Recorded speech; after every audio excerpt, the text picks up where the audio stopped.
Assalamualaikum.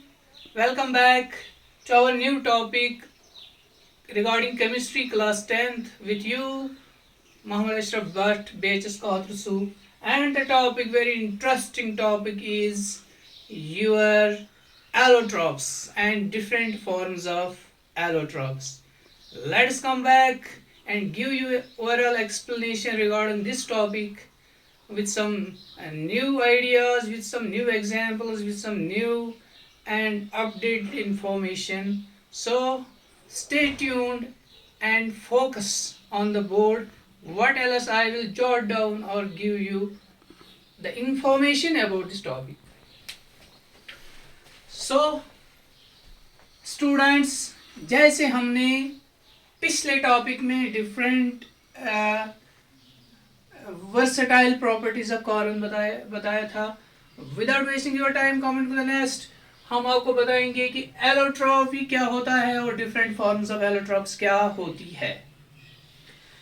Allotropy क्या होती है, अगर हम इसको डिफाइन करेंगे तो ये हम ऐसे डिफाइन करते हैं कि allotropy means existence of an element in more than two forms, in more than one form। जैसे हम कह सकते हैं कि कार्बन जो है उसकी 3 फॉर्म्स है, ग्रेफाइट, डायमंड, फ्लोरीन्स। तो ये डिफरेंट फॉर्म्स ऑफ जो इस कार्बन है इनको हम एलोट्रॉप्स बोलते हैं, और इस फिनोमिनन को जो एग्जिस्ट होता है इसको हम एलोट्रॉपी बोलते हैं।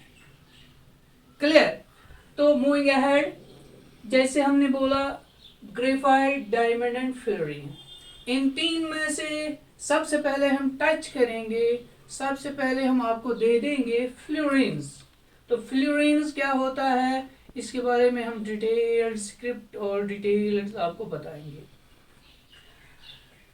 तो without deep explanation, I will give you just the overview and you will feel it grasped in a nice manner। जैसे मैं आपको, जैसे ये अगर फ्लोरीन्स की ओर जाएंगे, फ्लोरीन्स क्या होता है, फ्लोरीन्स के बैकग्राउंड में एक हिस्ट्री है जो आपको पहले जाननी ज़रूरी है। ये लफ्ज़ फ्लोरीन कहाँ से आया? लफ्ज़ फ्लोरीन अगर हम कहेंगे तो ये एक आर्किटेक्ट था, अमेरिकन आर्किटेक्ट, एक्चुअली उसका नाम था बकमिंस्टर फ्यूलर। इन 1985 इस फ्लोरीन का स्ट्रक्चर एग्जिस्टेंस में आया।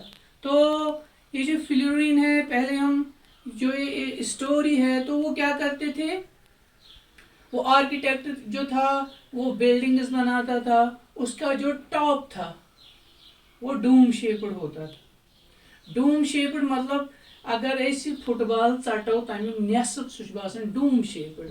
सिमिलरली तो जो वो बिल्डिंग्स बनाता था उनकी डूम शेप्स होती थी। तो साइमल्टेनियसली इस टाइम में जब ये फ्लोरीन्स, ये एलोट्रॉप ऑफ कार्बन फिर ये हुआ डिस्कवर हुआ, तो इनका स्ट्रक्चर बिल्कुल उन डोम शेप्ड स्ट्रक्चर्स की तरह था। क्योंकि आपको पता है वो स्ट्रक्चर्स फ्यूलर ने दिए थे, तो इनको फिर उनके ही नाम पे नाम रखा गया एज फ्यूलर। समझ गए? तो जो मैं ये बता रहा था कि कहाँ से लफ्ज़ आ गया, ये आ गया एक्चुअली फ्लोरीन्स, फ्यूलर से लफ्ज़ आ गया। इन फ्लोरीन का स्ट्रक्चर बिल्कुल फ्यूलर जो आर्किटेक्ट जो स्ट्रक्चर देता था उनके स्ट्रक्चर से मिलता जुलता था। तो this was the background of this naming of fluorines. तो इसके स्ट्रक्चर पे अगर हम जाएंगे, इसके फार्मूला पे अगर हम जाएंगे, फार्मूला इसमें 60 कार्बन्स होते हैं, 60 कार्बन्स इसमें होते हैं। तो स्ट्रक्चर कैसा होता है, इसमें होती है hexagonal and pentagonal rings. Hexagonal चूंकि हमें पता है हेक्सागोनल ऐसे होती है, पेंटागोनल ऐसी होती है। तो ये जो दो रिंग्स है ये इंटरलॉकिंग है, इंटरलॉकिंग। यही इंटरलॉकिंग फिर इसको बक्की बॉल देता है, बक्की बॉल्स या फुटबॉल स्ट्रक्चर इसको देता है। तो अब हम एक यूनिट में, एक फ्यूलर यूनिट में कितनी हेक्सागोनल रिंग्स है, कितनी पेंटागोनल रिंग्स है। तो इसमें जब हम रेशियो लेते हैं ये होते हैं 20:15। 20 होती है हेक्सागोनल और 15 होती है पेंटागोनल रिंग्स। क्लियर। तो इस तरीके से जो ये स्ट्रक्चर, बाकी बॉल्स भी हम इनको बोलते हैं, फ्लोरीन्स भी बोलते हैं हम इनको, तो फुटबॉल शेप होती हैं।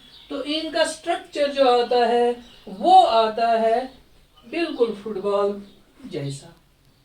अब हम जब इसकी प्रॉपर्टीज पे जाएंगे, इसकी प्रॉपर्टीज बिल्कुल बिल्कुल इसकी प्रॉपर्टी जो है वो in between graphite and diamond है। और अगर हम ग्रेफाइट एंड डायमंड, जब नेक्स्ट वीडियो में हम पढ़ेंगे ग्रेफाइट एंड डायमंड, जब उसकी प्रॉपर्टीज पढ़ेंगे तो इसकी प्रॉपर्टीज उसकी दरमियान होती है।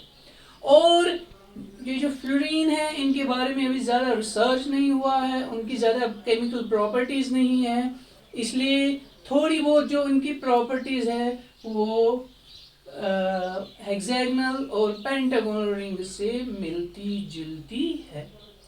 So this was all about this allotrope form of carbon fluorine. We'll be back with new video, with new enthusiasm. Till then, goodbye students.